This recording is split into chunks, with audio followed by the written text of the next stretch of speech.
Next हम solve करने वाले हैं एक प्रैक्टिस क्वेश्चन को। प्रैक्टिस क्वेश्चन के अंदर मुझे दिया हुआ है कि डिजाइन द गिवन अपना कॉलेज लोगो यूजिंग CSS इंस्ट्रक्शन।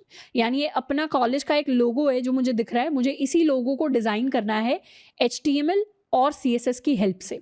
इसके अंदर मुझे टेक्स्ट दिख रहा है, अपना कॉलेज लिखा हुआ है एंड और भी काफ़ी सारी डिफरेंट चीज़ें हैं जो इसके अंदर अवेलेबल हैं।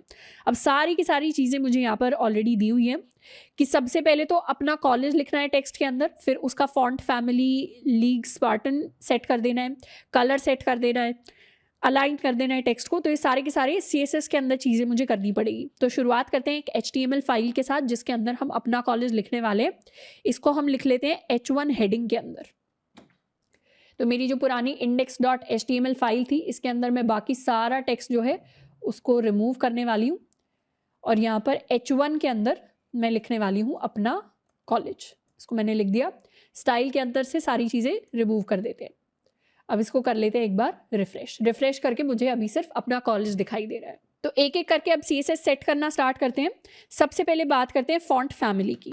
तो फॉन्ट फैमिली में CSS के अंदर क्योंकि H1 हेडिंग है तो H1 सिलेक्टर ले लिया। तो यहाँ पर मैं सेट करने वाली हूँ अपनी फॉन्ट फैमिली को टू लीग स्पार्टन। इसको कर लेते हैं सेव एंड रिफ्रेश। अब रिफ्रेश किया तो आपको कोई चेंज देखने को नहीं मिलेगा, मोस्ट प्रॉब्ली नहीं मिलेगा। एक दो स्टूडेंट्स हैं जिनकी मशीन में शायद उन्हें चेंज देखने को मिल जाए। चेंज देखने को ना मिलने का कारण ये है कि लीग स्पार्टन एक ऐसा फॉन्ट है जो मेरा ब्राउज़र अभी सपोर्ट ही नहीं कर रहा। तो इससे मुझे पता चलता है कि ब्राउज़र जब सपोर्ट नहीं करता तो उस केस में बाय डिफ़ॉल्ट मेरा फॉन्ट वैसे का वैसा ही मुझे डिस्प्ले करता है। तो अभी के लिए क्योंकि क्वेश्चन के अंदर दिया हुआ है फॉन्ट फैमिली डिफाइन करनी है तो उसको हमने डिफाइन कर लिया है। तो ये चीज़ हमने कवर कर लिया है। नेक्स्ट हम टेक्स्ट का कलर हमें सेट करना है टू दिस कोड FFA 511। ये मुझे कोड दिया हुआ है टेक्स्ट कलर के लिए। तो टेक्स्ट का कलर जब भी सेट करना होता है तो उसके लिए हम क्या करते हैं, कलर प्रॉपर्टी का यूज करते हैं। कलर में मुझे लिखना है हेक्स कोड FFA 511। इसको कर लेते हैं सेव एंड रिफ्रेश। तो ये मेरा कलर चेंज हो गया है टेक्स्ट के लिए। नेक्स्ट चीज हमें करनी है कि हमें सेंटर अलाइन करना है टेक्स्ट को। टेक्स्ट को सेंटर अलाइन करने के लिए हम एक प्रॉपर्टी यूज करते हैं टेक्स्ट अलाइन। तो उसको लिखने वाले हैं टेक्स्ट अलाइन और इसको मैं करने वाली हूँ सेंटर। इसको कर लेते हैं सेव एंड रिफ्रेश। तो ये मेरा टेक्स्ट जो है ये सेंटर के अंदर आ गया है। नेक्स्ट बात करते हैं make the text size 55 pixels and font weight 900। तो टेक्स्ट साइज कोई प्रॉपर्टी नहीं होती, टेक्स्ट साइज हम यूज नहीं करते, हम फॉन्ट साइज प्रॉपर्टी को यूज करेंगे।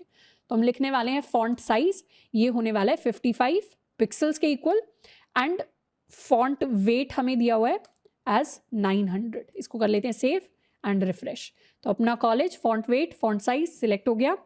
नेक्स्ट हम बात करने वाले हैं set spacing between letters to 2 pixels. दो लेटर्स के बीच में स्पेसिंग सेट करने के लिए कौन सी प्रॉपर्टी हम यूज करते हैं, हम यूज करते हैं लेटर स्पेसिंग को।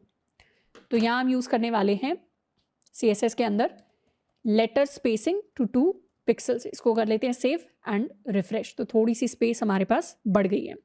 नेक्स्ट चीज हम करने वाले हैं set the line height to 1.5 times the normal value.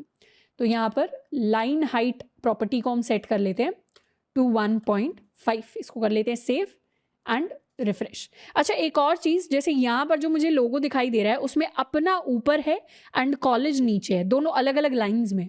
तो इनको अलग अलग लाइंस में लाने के लिए मुझे HTML के अंदर ही चेंज करना पड़ेगा। अपना के बाद में क्या करने वाली हूँ, एक लाइन ब्रेक दे दूंगी मैं। इसको कर लेते हैं सेव एंड रिफ्रेश। तो अपना ऊपर आ गया, कॉलेज नीचे आ गया। तो इस तरीके से हम हेडिंग के बीच में ही एक लाइन ब्रेक दे सकते हैं। नेक्स्ट हम बात करने वाले हैं add a teal double underline.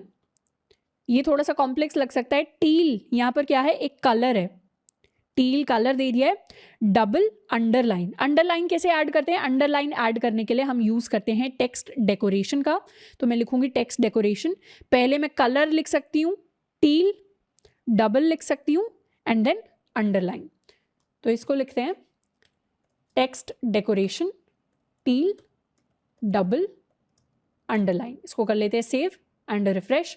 तो डबल अंडरलाइन आ गई है मेरे पास टील कलर की। नेक्स्ट क्या करने वाले हैं, upper case all the letters using only CSS।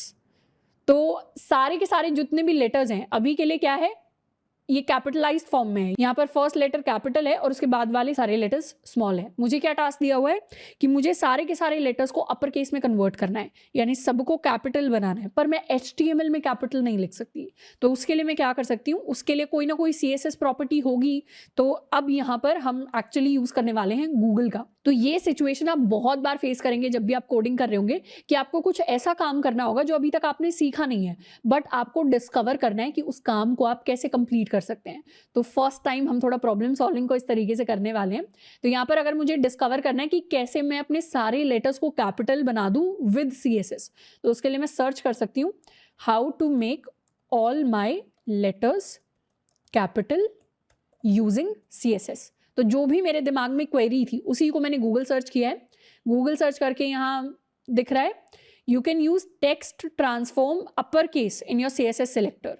तो ये कुछ चीज़ है, to make a block of text have all capital letters. तो टेक्स्ट ट्रांसफॉर्म अपर केस करके कुछ कह रहा है।